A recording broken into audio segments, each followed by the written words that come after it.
Welcome to the Emancipate Your Mind podcast. I'm your host, certified religious transition and trauma recovery coach, Terry Hales. I help people step out of the shadows of religious fear and shame and embrace their authentic selves with love and empathy.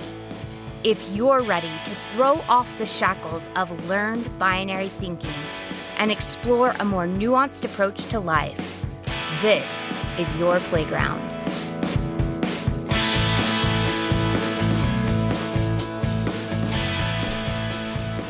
Hello, everyone. Welcome back to the Emancipate Your Mind podcast. This week, my friends, it has been a doozy. And before I get started, this is the third recording of this podcast. It is the night before this podcast drops. You guys will listen to this in a matter of hours. And it's because I'm talking about something that honestly, I'm still learning about. Today's podcast is about intent versus impact. And I don't think it's coincidental that my first two attempts at this podcast did not have the impact I was intending to have. And I want to give a really big shout out to my virtual assistant, Ashley Timberlake, who, as she was editing, was able to hold me lovingly accountable for not being in alignment. I also had my moments where I tossed and turned after submitting my podcast to her for the transcript. I tossed and turned, really wondering if I had done the work that I set out to do, if my intention had landed and if the impact had landed. And I actually checked in with her to see if the impact had landed, and we both decided it hadn't. So here we are, recording again on Saturday night, and this is what the work is about. You guys, I want to be so transparent with you that I am here in the trenches with you. The things I'm talking about, I've learned a lot about, I've researched the heck out of them, and I'm still learning. I'm still trying to implement them. I'm still trying to embody them in some ways. I am still here deconstructing with all of you. I have learned a lot, but I don't have it all figured out, and I'm human and I make mistakes, and I feel like I learn just as much from these podcasts, if not more, as you guys do. So just know you're on this journey with a friend. We're all imperfect. We're all doing our best to create change in our lives that feels good and to live more authentically and more empathically. And we're trying to make change in the world, right? We're trying to make the world a safer, kinder place for all people to be authentic and to live lives that feel good. And we're going to stick our foot in our mouth sometimes, and we're going to say the wrong thing. And sometimes we're going to center ourselves, which is what I did in my last recording of this podcast. I was talking about intent versus impact, and I got onto LGBTQ issues, and I centered myself, a white, cisgender, heterosexual person with my own limited lens, and it wasn't what I wanted to do. And so I am so grateful that I have people in my life who love me well enough to say, I know your heart, I know your intent, and your impact didn't match up. Are you sure this is what you want to broadcast? So Ashley, I love you forever. I am so grateful that you love me so well and that you hold me accountable. I'm so grateful. You guys, if you have someone in your life that is brave enough to come to you, who loves you completely, you know that they want the best for you, and they come to you and they say, hey, this didn't line up with what I know your values to be, or this could be hurtful to people, or this was all about you and I know your heart and I know you want it to be all about them. That is such a gift. If you have somebody who is willing to enter into that kind of accountability conversation, know that it takes courage for them to show up in that way because they're being very vulnerable to have that conversation with you, and they're doing it because they care about you. They care about your relationship. They care about how you show up in the world. and they want what's best for you. So I am so grateful that I have people like that in my life, and I feel especially grateful that I get to work with a person like that in my life, and my husband is a person like that in my life. And so tonight I'm feeling so grateful, and we are recording again because I want to make sure that the impact of this episode lines up with my intent, which is to help us be able to get over our own shame and to be able to help others who are trying to relate with us get over their shame, right? Like to make this as easy as possible for all of us to actually create beneficial impact in the world. Now, in the last episode that I recorded, the one that I threw out, I talked about Pride Month and I talked about the Black Lives Matter movement, and I am in no way qualified to talk about those things. So I will seek to collaborate with people in the future who are actually living the experiences in those movements.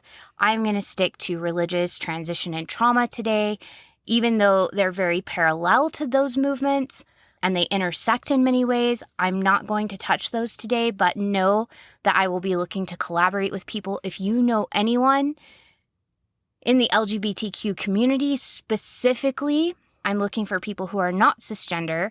I am looking for people who are not white.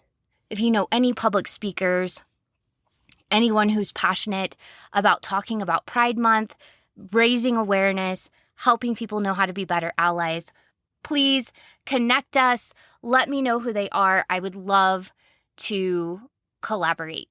So I'm throwing that out there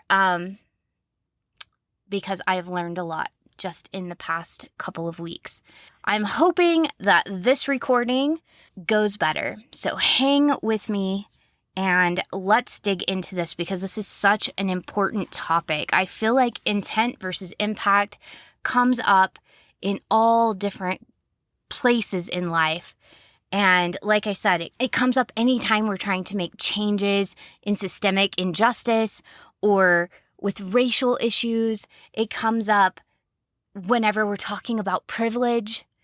But for us specifically today, we're going to be just talking about how intent and impact come up in our relationships with still believing family and friends. Okay, so what is intent?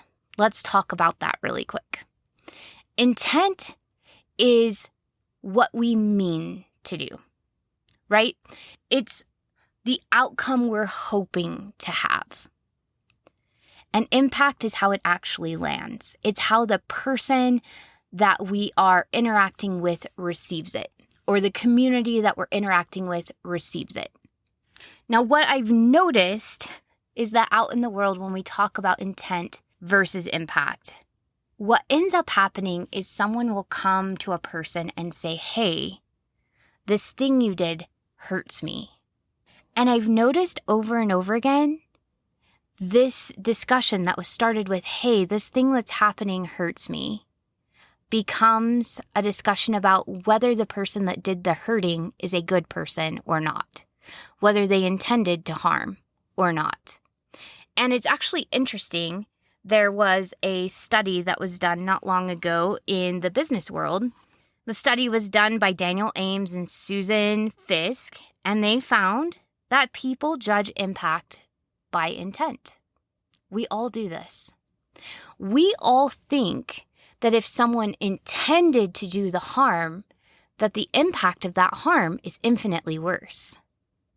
And that if they didn't intend to harm, then the impact of that harm isn't as bad. But here's the thing. In this particular study, they had a pretend CEO make a decision that caused a person to lose their job. Now, in the first scenario, they presented this CEO as somebody who had been doing shady business, somebody who had been doing illegal things, and it caused the company to go under and to lose the person their job. And people judged that CEO much more harshly than the one who had just made uninformed choices that led to the loss of the job. In both scenarios, the person loses their job. The impact is the same. We have a person now who is without income, who has to find a new job, who is under stress. And yet, as a society, we believe that that impact is not as big of a deal if the CEO didn't mean to hurt the person intentionally versus if they did. And we do this all of the time. We think to ourselves that people shouldn't have hurt feelings if the person didn't intend to hurt them, but only if they had malicious intent. And so what happens is somebody comes up and they say, hey, this behavior that you're doing hurts me. Let's put it in religious terms.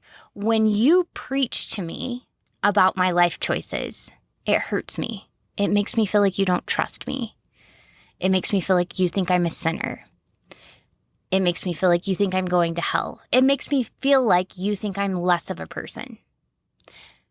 That sort of behavior hurts me. It makes me not feel safe around you.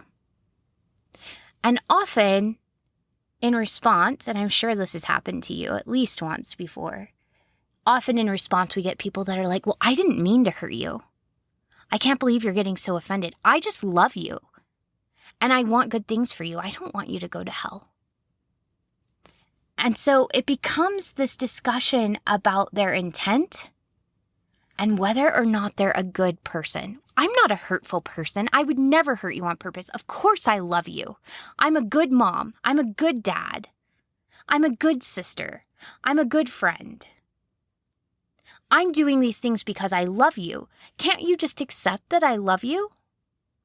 Raise your hand if this has ever happened to you. This is a pretty universal experience for people who've left high demand religion.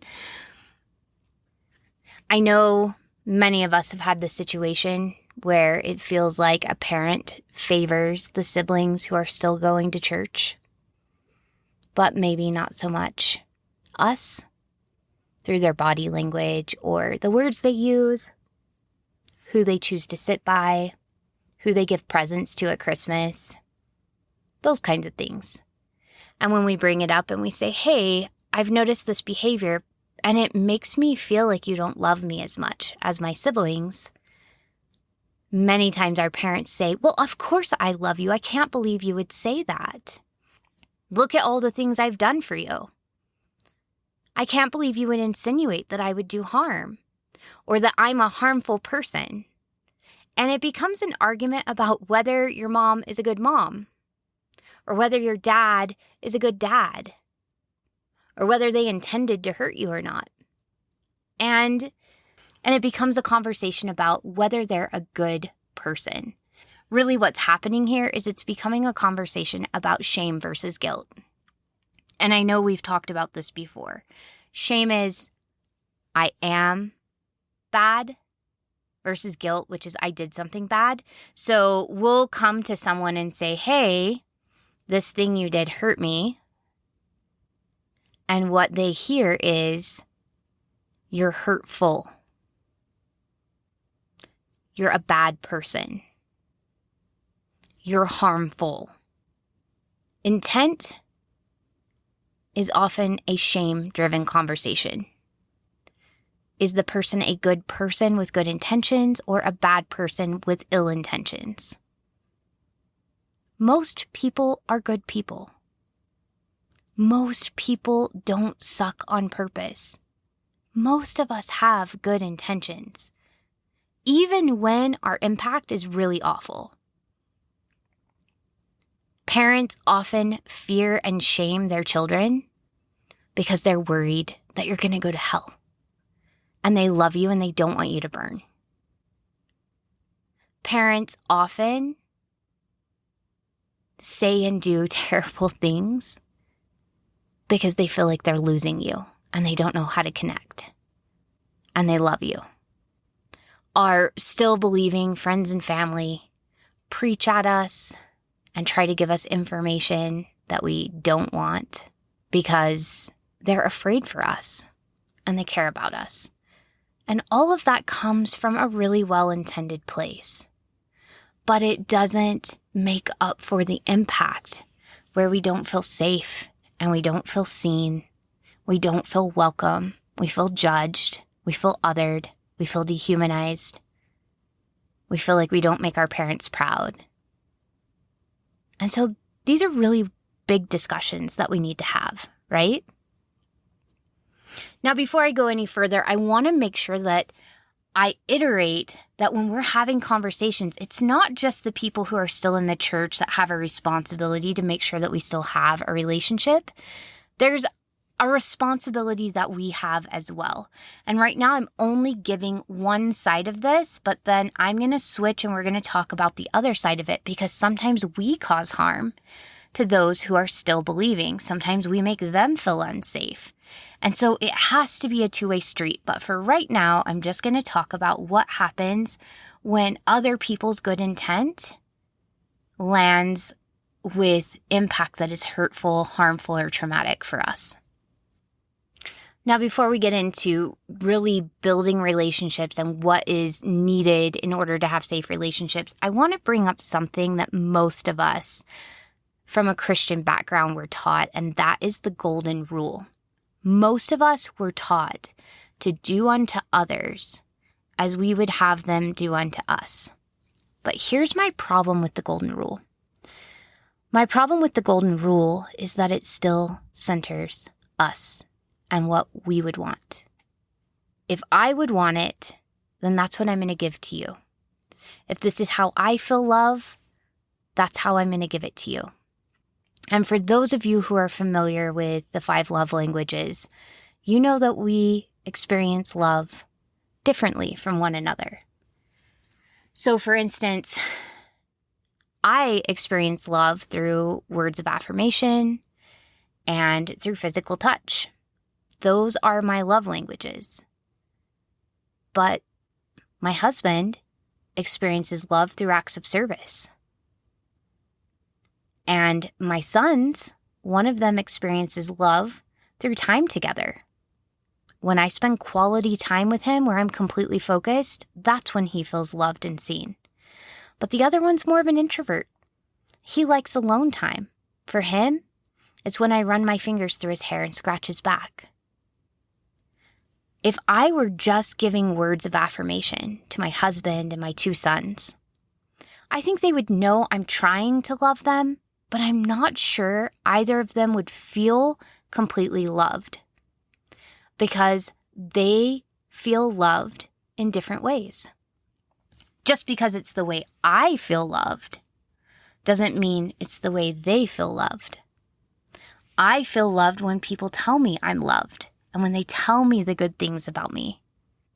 But one of my sons feels loved when I'm rubbing his back, and the other one feels loved when I am totally into his imaginative story. And my husband feels loved when I clean the garage, get all my stuff organized out there, and make it a nice clean place for him to dwell. If I told my husband all the time that I loved him, but I didn't pick up on his cues that he'd really like me to pick up all of my gardening stuff in the garage, he might feel like I didn't think he was very important. And that's what we're talking about here. The golden rule is still a self-centered rule. This is the way I would want to be loved and respected. This is the way I would want to be seen. This is the way I would want to be served. This is the way I would want to be included. So that's what I'm going to do for you. And that's okay. That's a good place to start. But if we're not checking in with our impact, if we're not checking in and saying, hey, did this land the way I wanted it to land? Then many times we miss the mark. You know that old adage, to assume makes an ass out of you and me? I think that applies here. When we assume what people need, maybe it's a great place to start, where we start to empathize with, if I were in this situation, how would I feel? What would I want? What would this be like for me? It's a great place to start empathizing. But it's not enough, because all we have is our own lens, our own experience, and it's not enough. Obviously, as I told you at the beginning of this podcast, I have a white, heterosexual, cisgendered lens. It is not enough for me to understand LGBTQ issues. It is not enough for me to understand racial issues. It's not enough for me to understand other people's religious issues, because all I have is my own perspective. And yet, I have to start there. So I start there with empathy and feel into, what would this feel like for me? Is there something inside of me that can connect with what this might feel like? But then we have to reach out to other people and we have to say, is this what it's like for you? We have to listen to other people's stories. We have to listen to the impact. And this applies in so many situations, from business to medicine, to education, to interpersonal relationships, to marriage, to religious trauma. This is a huge piece that we're missing, is we don't just do unto others as we would have them do unto us. We start there maybe, but then we check in and say, is this actually what you need? Is this actually helpful? Do you actually feel loved? Do you actually feel included? This religious message that we're trying to deliver, that's supposed to bring you peace and contentment and joy and connection, do you actually feel peaceful? Do you feel content? Do you feel joyful? Do you feel connected? And if not, what are we missing? What would feel better for you? How can we make more space for that? We do this in our families too. Kevin, my husband, is often saying, we don't get to tell people that they're loved. People tell us that they feel loved. And I love that. We don't get to tell people we understand. People tell us they feel understood. That's what I'm talking about here. We show up with our empathy and with our willingness to want to help, and we check in to figure out what is actually helpful. What makes people feel connected and seen and heard and loved and helped. So the golden rule, I don't think really is helpful anymore. It shouldn't be do unto others as we would have them do unto us. It should be do unto others what is actually helpful and useful to them. I think if we could really center in on other people's experience and allow for everyone to have their own individual wants, desires, things that feel good, we would have a whole lot less conflict and a whole lot closer relationships. Sometimes I'll get a really defensive answer back saying something along the lines of, well, there are too many people and I can't know what everyone would like. And I think that really comes down to certainty. We're wanting to have a certain formula for how to interact with people and help them feel loved. We just want it to be a one-size-fits-all. When the fact of the matter is, we are 7 billion individuals living right now on this planet. There are more being born every day. We all have a completely different lived life experience. We all have our own various traumas. We all have our own personality. We have our own culture. We all have our own societal limiting beliefs and stories. And that leads us to have a very individual experience here on the planet. None of us are alike. We have shared human experience. We can connect and understand that what you've experienced is sort of like what I've experienced. That's what empathy is. Your loss is different than my loss, but the emotion we're feeling is the same. And that's what's going on here with religious trauma. My lived experience of religious trauma is completely different than your lived experience of religious trauma. But we have very similar emotional responses to those experiences. and it helps us feel connected. It's what helps you feel seen as you listen to this podcast. It's what helps me feel seen when we have conversations on social media. We're connected because even though your experience is different than my experience, we know those emotions. We know what it feels like, or we can approximate what it feels like. So it's not about having a magic formula, that one size fits all that makes everybody feel loved and included and all of that. It's about checking in with people and saying what feels good to you. We don't have to have all the answers. Each of us has the answers for ourselves inside of us. All we have to do is ask one another. Does this feel good for you? Do you feel loved and included? What's making you feel unseen? How can I change and improve?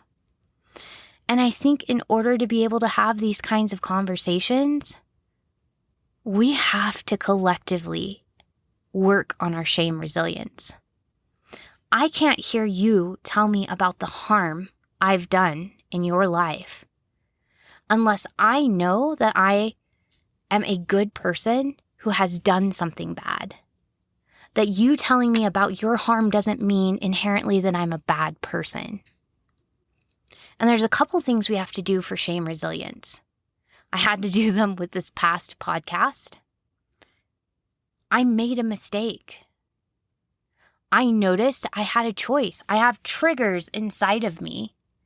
And it might be good to go back to the podcast on emotions. If this is not something you know about yourself, go back to the podcast on emotions and feel into what does shame and guilt feel like in my body. For me, I get a rock in my stomach. Like I have a sinking feeling in my stomach. I feel hot in my cheeks. And I want to disappear.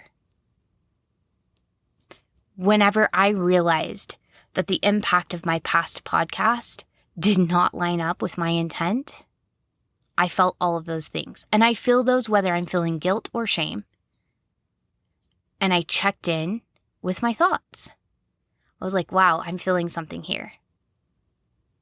Am I feeling guilt or am I feeling shame? And I check in with my thoughts. If my thoughts are, I'm so stupid, I can't believe I did that. What was I thinking? You did it again. You're a failure. Any of those kinds of things. That's shame. If I check in and I'm like, oh my gosh, I can't believe I did that. Wow, that was really out of touch. That's guilt. Guilt is awesome because guilt is my behavior was way out of alignment. Guilt is not who we are. Guilt is easier to change. It doesn't make it more comfortable, but it's easier to change. Shame, on the other hand, is really difficult to change. That's when we start building defenses around ourselves, putting up those walls, because when we feel shame, who we are as a person feels under attack. That's when we do perfectionism. That's when we people please. That's when we do narcissistic tendencies and we try to deflect blame. That's when we get defensive. That's when we gaslight people. Okay? So in order for us to hear that we've done harm, we need to be in guilt. And when we find that we're in shame, we need to be shame resilient. What that means is, first of all, I recognize, okay, I'm in shame. I know these are my triggers. I can hear the thoughts in my head. My thoughts are saying I'm a bad person.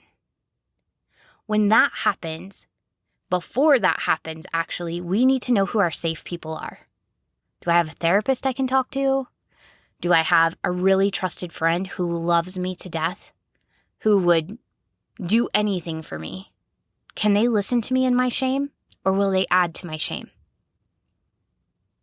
You need a person who can hold you accountable while loving you fiercely. If you have that, you can move through the shame, because remember, shame needs secrecy, silence, and judgment in order to grow. So you need that trusted person. If you have not figured it out, as you're listening to this podcast, stop everything. Who is your person? If you don't have a person, do you have a therapist? Do you have a coach? Who is the person you can tell about the shame? That you can say, I did this thing, this is what I'm feeling, I'm in pain, I'm in crisis, because shame feels like a crisis.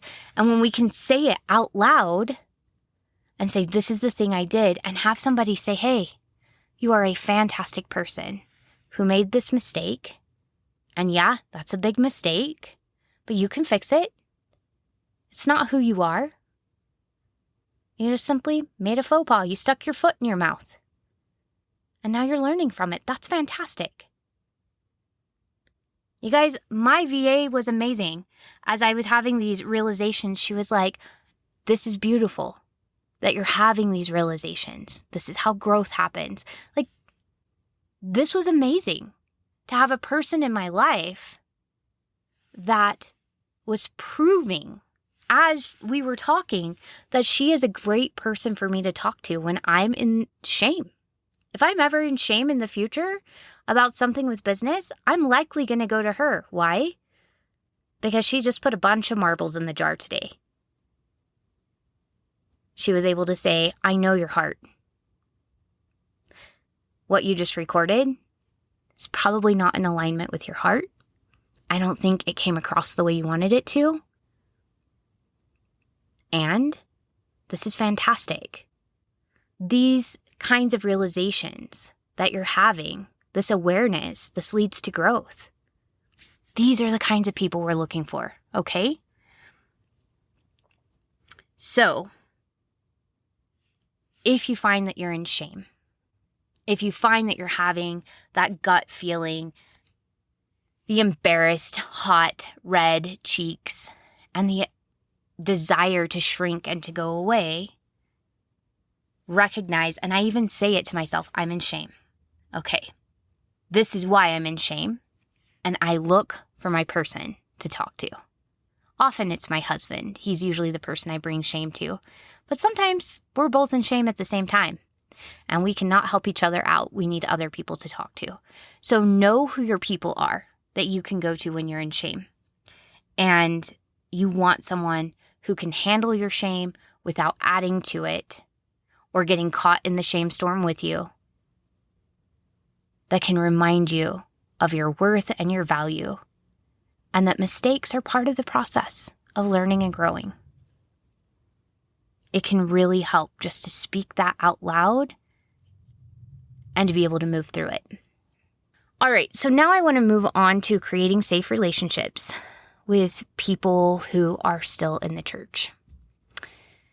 And this is tricky because in order for us to have safe, trusting spaces when it comes to intent versus impact, both parties have to make space to assume the best intent while also holding people accountable for their impact. It has to be both.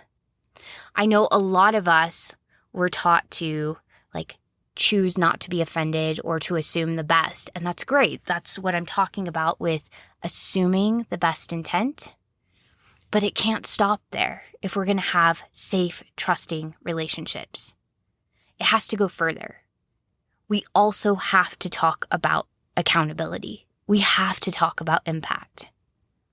So Brené Brown has the BRAVING acronym for safe relationships.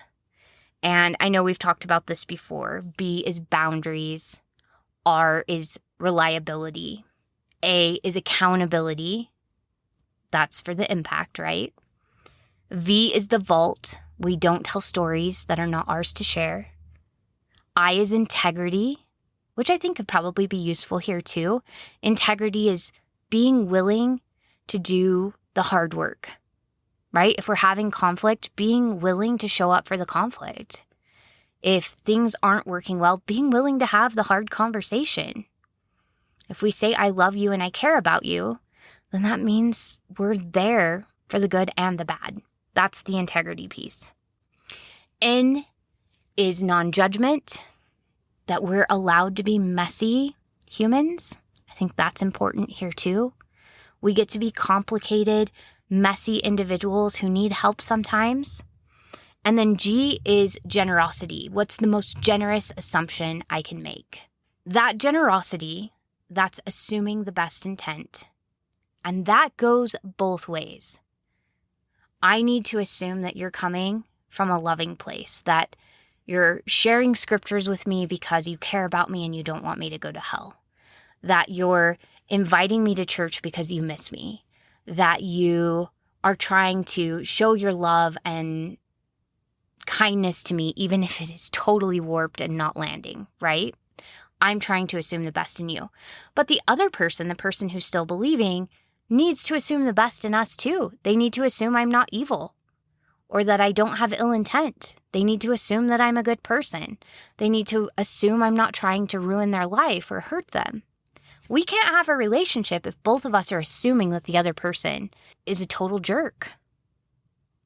So we've got to come to the relationship with good assumptions, or it's not going to be a safe space to have any sort of conversation, let alone one where we have to talk about accountability, right? And then the other flip piece, because most of the time that's where Christianity stops, right? Is we just assume the best in other people. But when we just assume the best and we don't talk about impact or accountability, we don't get any real change. So I need to be able to assume that you mean well in order for us to create a safe space. But I also need to be able to say, I understand that you're doing this because you love me and it's not working. This is how it's affecting me. Your methods are driving me away. They make me feel unsafe and unseen and unaccepted and unloved. We have to have safe space for both. We can't just be talking about intent. We also have to talk about impact. I know your intent is to love me and to save me, and you care about me. But your impact is, I feel othered and dehumanized. I feel judged. I feel unloved and unaccepted.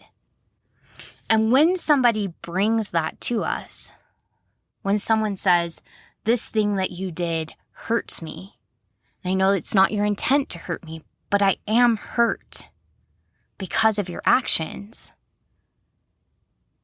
we take accountability. And this is something I really want to talk about because accountability, so often when I've talked to still believing members, and I've been guilty of this too, when I talk to still believing people, I will say something like, this thing you did hurt me in this way. And I get an apology of, I'm sorry you were hurt. And that's not an apology. That's not accountability.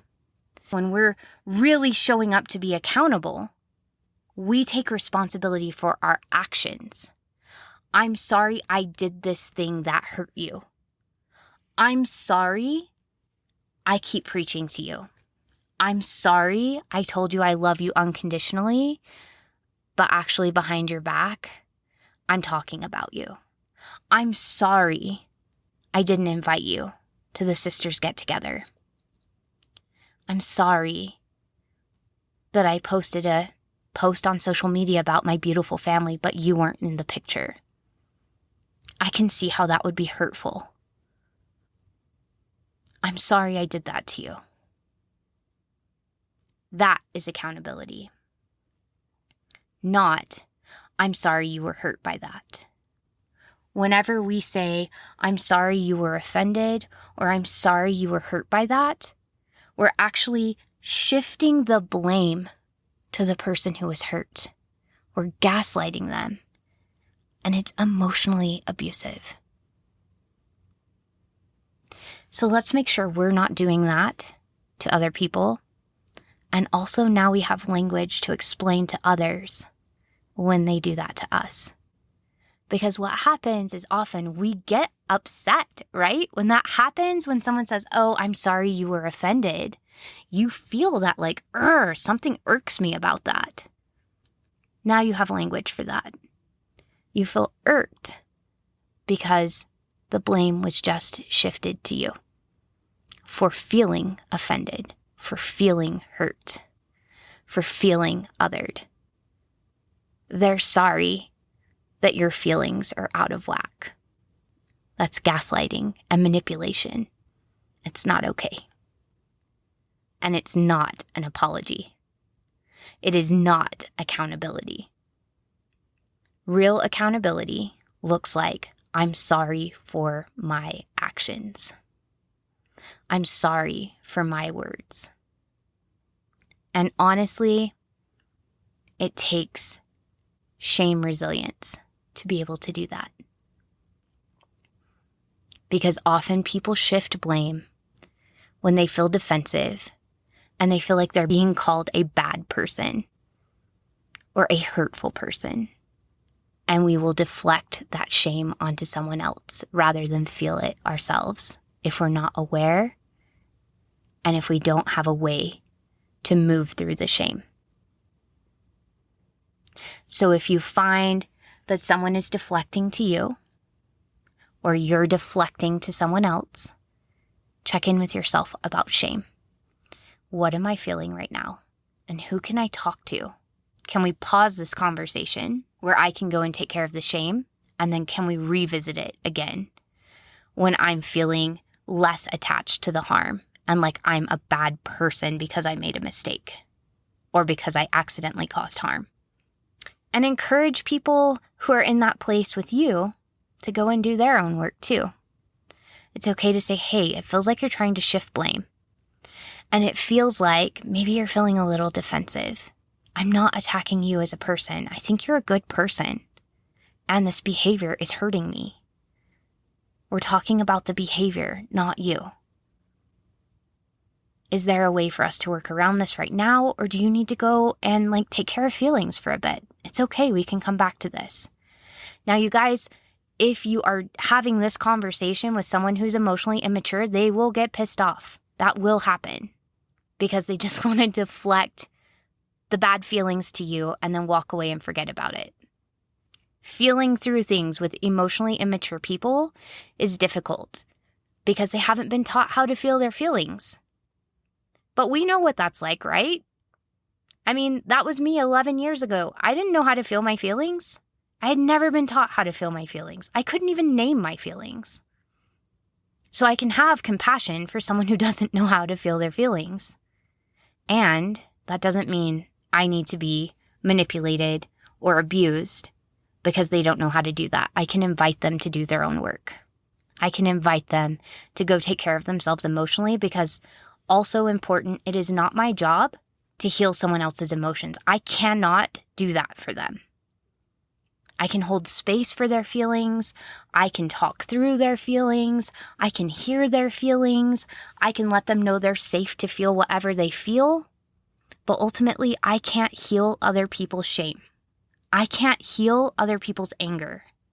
I can't heal other people's sadness or loneliness. I can only hold space for it while they heal it themselves.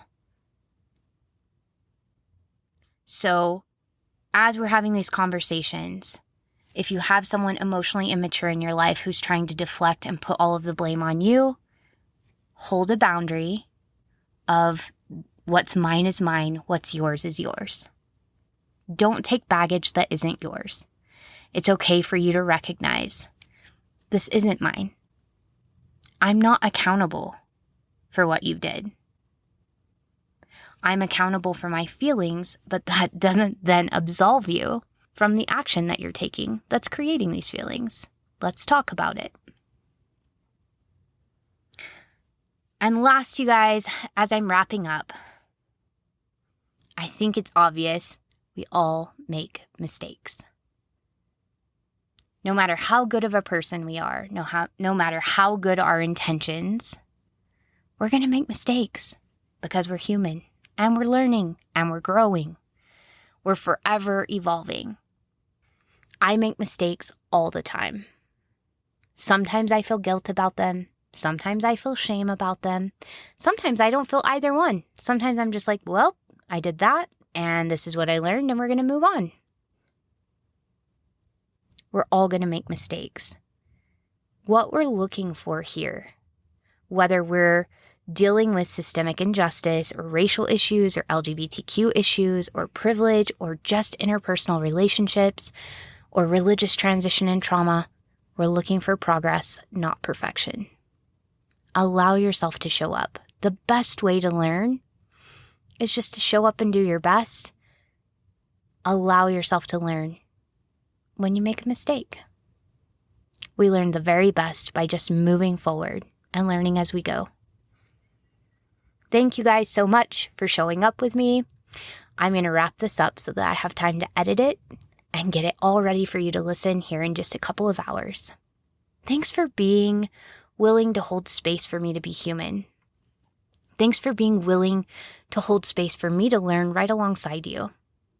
Thanks for being willing to be on this journey with me. It's so nice to know I'm not alone and that we're all learning together.